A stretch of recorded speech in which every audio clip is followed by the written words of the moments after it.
Success is not about selling something. It's not about closing a deal. It's about helping somebody solve a problem that they care about or achieve a result that they care about. And the biggest mistake that so many of us make, and what holds us back from making 7 figures, over $1 million a year, is the that they care about part. Far too often we assume that the person cares about the problem that we're talking about solving, or they want to achieve the result. Why wouldn't you want to lose weight or save money or have a better ad campaign?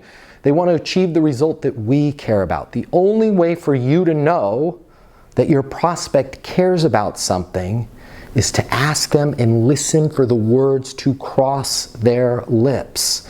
They have to say that they want to solve that problem. They have to say that they want to achieve that result. Some of the best ways where you can walk into those conversations is, what exactly do you want to get great at, right? What exactly would you like to get great at over the next couple months? Well, we'd like to improve our payroll. Why is that? Well, it's currently costing us $76,000 a month, and I've been tasked to cut that expense in half. Once the person communicates the problem, then and only then can you start to get to work on trying to solve it for them. Let them say it and then move forward. Trust me, you'll get to that 7-figure mark a lot faster. My name's Matt Easton. Consider following me for more tips on how you can be successful in business and life.